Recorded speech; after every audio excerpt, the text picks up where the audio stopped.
Hello everyone and welcome to Doon Officers Academy. So far we have done certain questions of jumbled sentences, and from today onwards we are going to start jumbled paragraph. Right? If you will look at the previous year questions, there are certain questions which are framed in a jumbled form. आपको कुछ sentences दिए जाते हैं या पूरा एक paragraph जो होता है वो आपको दिया जाता है jumbled form में, and you have to arrange it in such a manner that it makes a meaningful sentence or it makes a meaningful paragraph. Right? जो हमने जम्बल सेंटेंसेस किए हैं, in case you have not seen that video, you can go through that video as well, so that you get an idea कि आप एक question को approach कैसे कर रहे हो. आपका एनडीए का एग्जामिनेशन भी अप्रैल में है एंड राइट नाउ मार्च आपका आ चुका है, सो अभी आपके पास टाइम कम है, तो try to utilize this time. जितना हो सके उतना टाइम आप यूटिलाइज करो. Try to manage your time as well. अभी काफ़ी बच्चों के एग्जाम्स भी चल रहे होंगे. जस्ट मेक श्योर कि जितना भी आपको टाइम मिल रहा है आप उसमें प्रीवियस ईयर के क्वेश्चंस भी सॉल्व करो और प्रैक्टिस क्वेश्चन जो है वो भी आप सॉल्व करो. नोटिफिकेशन आपकी दिसंबर एंड जनवरी के स्टार्टिंग में ही आ चुकी थी, तो वहाँ से स्टार्ट अगर आपने शुरू भी किया है तो आई एम अज्यूमिंग कि आपने काफ़ी ज़्यादा प्रैक्टिस जो है वो ऑलरेडी आपने टॉपिक्स कवर कर चुके होंगे. बिफोर स्टार्टिंग द सेशन, अगर आप दून ऑफिसर्स अकेडमी के ऑफलाइन बैच से जुड़ना चाहते हैं, आप एनडीए, सीडीएस या एफकेट जैसे एग्जाम के लिए प्रिपेयर कर रहे हैं और स्कूल लेवल के जो आपके एग्जाम होते हैं जैसे कि आरएएमसी हो गया, आरएमएस हो गया, और even if you talk about सैनिक स्कूल, तो आप दून ऑफिसर्स अकेडमी के ऑफलाइन बैचेस के लिए इनरोल करा सकते हैं. उसके लिए जो आपको स्क्रीन पर नंबर दिए गए हैं, you can contact on those number, you can enrol your self.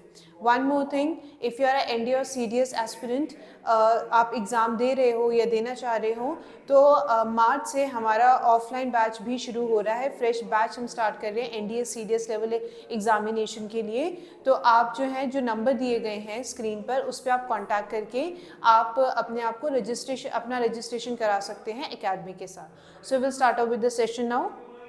Now the first question that is given to you is, अच्छा ये जो आपके जम्बल पैराग्राफ वाले क्वेश्चंस हैं, इसमें आपका इस तरीके से क्वेश्चन दिया जाता है. आपको S1 मतलब पहला स्टेटमेंट है वो कुछ स्टेटमेंट होगा और उसके बीच में it should be followed by certain statements और उसके सबसे लास्ट में होगा S6.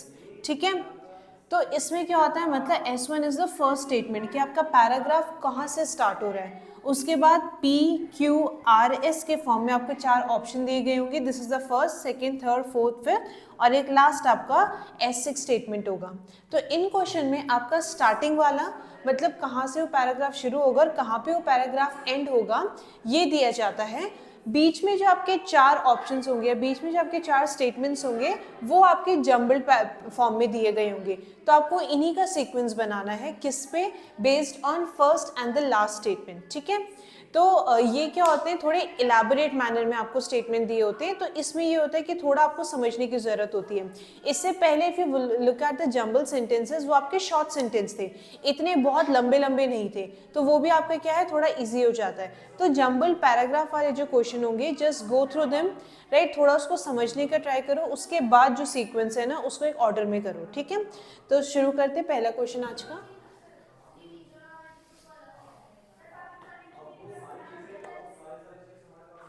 Now the S1 statement is, she said on the phone that, she said on the phone that she would report for duty.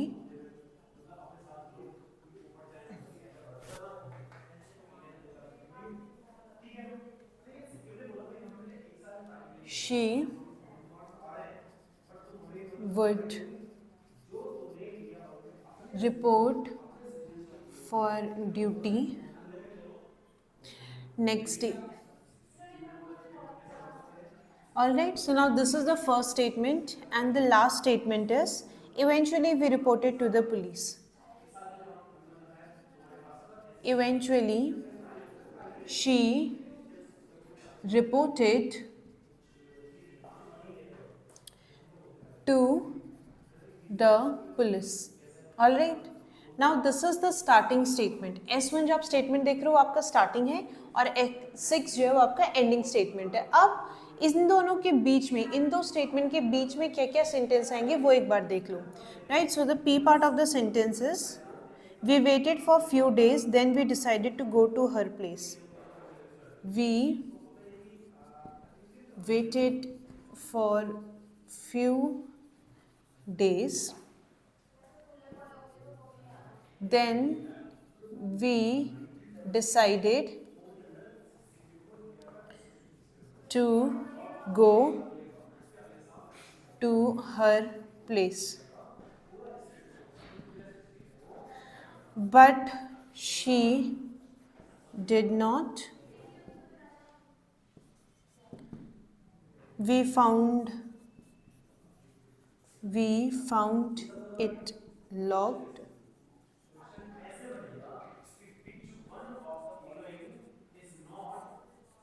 Even after that, we waited for her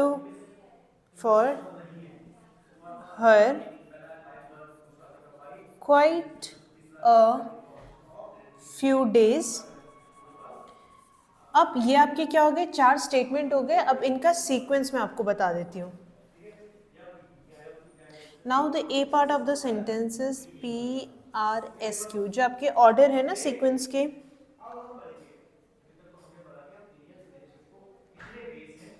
B part is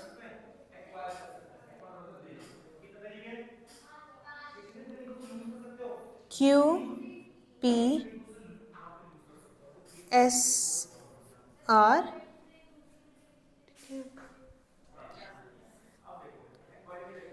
Q P R S. Last is S Q P and R. ठीक है, right. ये now this is your statement. Go through it once. See, ये वाले question जो initially आपका time लेंगे, right. शुरू में ये होता है कि they are bit time consuming, right. तो ये है कि थोड़ा एक बार ध्यान से स्टेटमेंट पढ़ने का ट्राई करो and then you will be able to figure out the answer. तो बस शुरू में क्या करना कि थोड़ा एक बार देख लेना, क्वेश्चन समझ लेना और उसके बाद जो है sequence banana, right. Now the she said on the phone that she would report for duty next day. ठीक है, तो यहाँ से आपका शुरू होगा कि उसने क्या बोला कि अगले दिन वो क्या है अपनी ड्यूटी के लिए रिपोर्ट करेगी. ठीक है, अब आ जाते हैं. नाउ एक बार ज़रा ना आप ये देखो, सीक्वेंस देखो. दो आपके Q से शुरू हो रहे हैं और एक S या फिर एक P से शुरू हो रहा है. ठीक है, तो एक बार ना Q वाला स्टेटमेंट देख लेते हैं. ठीक है, तो ये होगा कि भाई अगर Q से नहीं शुरू हो सकता है तो दोनों ही आपके स्टेटमेंट वो हो गए हैं ना, एलिमिनेट हो गए. और अगर Q से ही स्टार्ट हो रहा तो दो में से एक ही होगा फिर, right. So the Q part of the sentences but she did not. See, अगर आप सीक्वेंस की बात करें तो स्टोरी बिल्डअप हो रही है. अगर क्या बोल रहे हैं कि उसने फ़ोन पे ये तो बोला कि नेक्स्ट डे वो रिपोर्ट करेगी ड्यूटी के लिए, पर उसने नहीं किया है ना, यही तो स्टेटमेंट बोला जा रहा है. But she did not. ठीक है, तो ये प्रोबेबिलिटी है कि भाई Q से आपका स्टेटमेंट शुरू हो सकता है. तो भाई दोनों ही स्टेटमेंट हो सकते हैं. Now in both of these sentences कुछ सिमिलैरिटी है ना. Q is followed by P. अगर Q से शुरू हो रहा है तो ये तो आपका कंफर्म हो गया. अगर इन दोनों में से कोई एक आंसर होगा then P should be the next part, right. She said on the phone that she would report for duty next day but she did not. We waited for a few days, then we decided to go to her place. Now if you will look at the sequence, it does make sense. तो आपको इतना पता चल गया कि भाई Q और P आपके क्या है, सीक्वेंस बना रहे हैं. अब इसके बाद क्या होना चाहिए, या तो S या तो R. एक बार S स्टेटमेंट बताइए. Even after that we waited for her quite a few days. ठीक है, नाउ इन दिस स्टेटमेंट उसने फोन पे क्या बोला, नेक्स्ट डे ड्यूटी पे वो क्या करेगी, ड्यूटी वो रिपोर्ट करेगी. नहीं किया उसने. नेक्स्ट स्टेप हमने क्या किया, हमने कुछ दिन वेट किया और हमने क्या किया कि भाई एक बार उसके घर जाके चेक करें. घर में क्या था, इट वॉज लॉक्ड. ठीक है, we found it locked.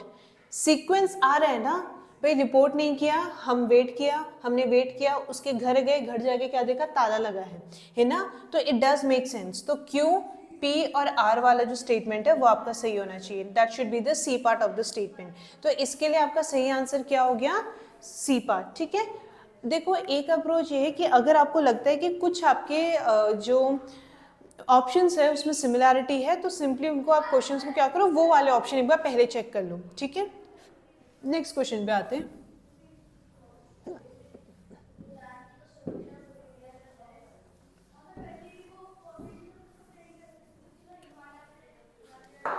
Now the next question is,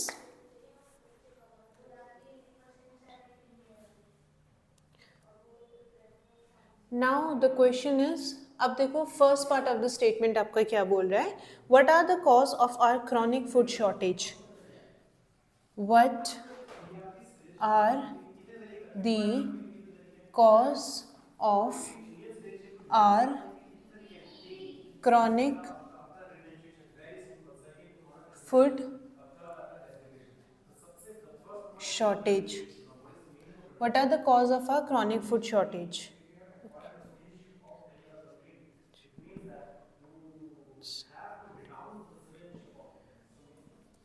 This unprecedented growth can drag us to the growth can drag us to the doors of starvation very soon. Doors of starvation very soon. Alright, अब देखो statement देखो, so the P part of ये क्या है, beginning and the end of the paragraph, बीच में क्या क्या सेंटेंस आने चाहिए थे, to feed for these growing new millions is desperate task. ठीक है, Q part is every year we add more than a crore of persons to our population.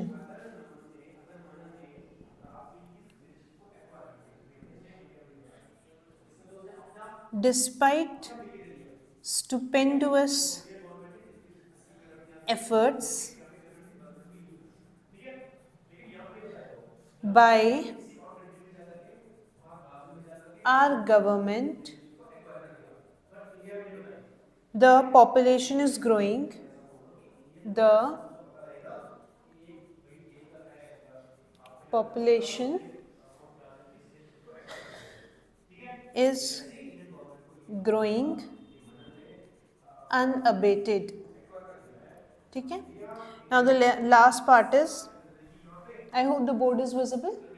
ठीक है, the S part of the sentence is, the chief cause is the population explosion. Is the population explosion.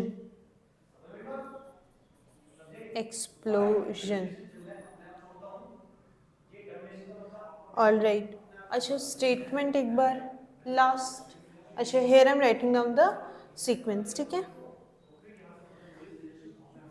Q R S P, S Q P R, Q P R S, and the last statement is SQ PSQR. PSQR. This is A part, B part, C and this is the D part. ठीक है, right, एक बार जरा statement पढ़ो. अब इसमें देखो statement अगर आप देखोगे, दो Q से स्टार्ट हो रहे हैं और एक S और एक P से स्टार्ट हो रहे हैं. ठीक है, What are the cause of our chronic food shortage?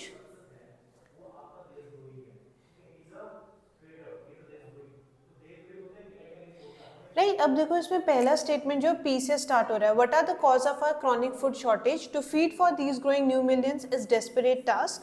Right, तो आपका सेंटेंस जो है to feed for these million, now this is more of a statement rather than the answer to this question. Question क्या है, what are the cause of our chronic food shortage, question ये पूछा गया है, पर right, to feed for these growing new millions is desperate task. Right, तो ये basically एक स्टेटमेंट है, but this is not the exact answer of the first one. Right, तो आपका ये है कि सेंटेंस पी से स्टार्ट नहीं हो सकता. राइट, दो ऑप्शन है जिसमें क्यू से स्टार्ट हो रहे हैं. राइट, क्यू स्टेटमेंट क्या, every year we add more than a crore of person to our population, ये हो सकता है. This unprecedented growth can drag us to the doors of starvation very soon. Unprecedented growth का मतलब होता है ऐसी चीज जो आपने पहले कभी नहीं देखी होगी, right? So this unprecedented growth can drag us to the doors of starvation very soon. Growth क्या है आपकी? If you will look at this, the growth is the population is growing unabated. ठीक है, despite stupendous efforts by our government the population is growing unabated. The chief is the population explosion. अच्छा, the chief cause होना चाहिए था ये, है ना? The chief cause is, I have missed a word, cause. ठीक है, थोड़ा ब्लैक बोर्ड में जगह नहीं हुई, राइट? तो I have missed out. The chief cause is the population explosion. Now, if you will look at the S statement, it gives you the answer of this question. What are the cause of our chronic food shortage? The chief cause is the population explosion. है ना? ये statement इसका answer दे रहा था. अब ऐसे तो आपका सेंटेंस ऐसे से शुरू होना चाहिए था. एक बार ये वाला स्टेटमेंट हम क्या है चेक कर लेते हैं. उसके बाद this it is given Q. The chief cause is the population explosion. Every year we add more than a crore of persons to our population to feed for these, right? In this statement we add what? Q part. Every year we add more than, अगर हमारे क्या है हर साल जो है हम क्या कर रहे हैं, करोड़ों लोग ऐसे हैं उन पॉपुलेशन में ऐड होते जा रहे हैं, राइट? बर्थ रेट बोल लो आप, या फिर जो पॉपुलेशन ग्रोथ रेट है वो इतनी ज़्यादा है कि हर साल हमारे में करोड़ लोग क्या है वो ऐड होते जा रहे हैं, राइट? चीफ कॉज क्या था? Population explosion. उसका रीज़न क्या है कि भाई हर साल क्या है करोड़ लोग जो है वो पॉपुलेशन में ऐड होते जा रहे हैं. सी, अगर जब भी आप ज्योग्राफी वगैरह के लेसन लेते हो उसमें आपने ये चीज़ भी देखी होगी कि कई बार क्या होता है, पॉपुलेशन अगर जो आपकी कैरिंग कैपेसिटी होती है, मतलब जितने आपके पॉपुलेशन नेचुरल वेजिटेशन या जो आपके नेचर है सपोर्ट करते हैं उससे ज़्यादा होगा तो उसके आपको रिपरकशंस देखने ही पड़ेंगे, कुछ इल इफेक्ट्स होंगे ही. केदारनाथ की ट्रेजेडी सबको पता है, we all know the about Kedarnath tragedy, है ना? तो पहाड़ वगैरह क्या है कि वो इतनी झेल नहीं सकते कि इतना आप उसमें हेवी कंस्ट्रक्शन ये सब, they are not suitable, right? So for this the answer should be the S part. ठीक है, एस हो गया. It should be followed by Q part. Every year we add more than a crore of persons to our population. P part क्या है आपका? To feed for these growing new millions, right? क्या होता है? 10 लाख 1 मिलियन हो जाता है ना? अब इतने सारे लोग अगर ऐड हो रहे हैं तो ये क्या, इट्स अ डेस्परेट टास्क. भाई बहुत मुश्किल है, बिल्कुल मुश्किल है. अगर आपके घर में specially if you talk about the middle class family member जब एक बढ़ जाता है तब भी, लाइक दोज पीपल जो आपके लोअर मिडिल सेक्शन से स्पेशली आते हैं, एक मेंबर भी बढ़ जाए तब उनका पूरा बजट हिल जाता है, right? So S Q P, उसके despite stupendous efforts by our government the population is growing unabated, है ना? बहुत एफर्ट देने के बाद भी अब गवर्नमेंट के बहुत सारे प्रोग्राम्स होते हैं, है ना? उसमें आपको फैमिली प्लानिंग के बारे में बताई जाती है, बहुत सारी चीज़ें बताई जाती हैं, राइट? उसके बाद भी क्या है, पॉपुलेशन क्या है वो क्या कर रही है, इट इज़ ग्रोइंग अनअबेटेड, मतलब कोई कंट्रोल नहीं है उसका. And the last is this unprecedented growth. Here they are talking about growth, है ना? ग्रोइंग पॉपुलेशन के बारे में बात की जा रही है और यहीं पे स्टेटमेंट कंटिन्यू हो रहा है. अगर ग्रोथ ऐसी ही रही, अनप्रेसिडेंटेड ग्रोथ, इसमें क्या है, they will drag us to the door of starvation. भाई कितने पॉपुलेशन को आप फीड कर सकते हो? एक पॉइंट ऐसा आएगा कि जब आपका प्रोडक्शन जो है वो पॉपुलेशन उसको ओवरकम करेगी, है ना? तब you will not be able to feed. तब क्या होंगे, people will starve, right? So for this the correct statement is the B part, S Q P and R. ठीक है, अगर कुछ भी समझ नहीं आता है, एक बार जो स्टेटमेंट में सीक्वेंस है ना वो एक बार देख लो. If that works for you well and good. In case ये सिर्फ लास्ट रिजॉर्ट होना चाहिए. अगर आपके पास टाइम है और आपको ये क्वेश्चन नहीं आ रहा है तब ये जो स्टेटमेंट्स है ना इसके अकॉर्डिंग एक बार सेंटेंस पढ़ लेना, जो मीनिंगफुल आपका पार्ट होगा उसी वो आप टिक कर देना, right? So these were few questions that we have done today. Next उसमें हम ये ट्राई करेंगे कि आपका जो ये लिखने वाला पार्ट है that should not be time consuming. Specially जो आपके ये पैसेज वाले हैं वो आपके टाइम कंज्यूमिंग होते ही हैं, ठीक है? वो आपका टाइम लेंगे क्योंकि आपको समझने में भी टाइम लगता है. जंबल सेंटेंसेस थोड़े शॉर्ट होते हैं तो इसीलिए आप कंपैरेटिवली वो कम टाइम लेते हैं, right? So this was all for today. Thank you everyone and have a good day to you all.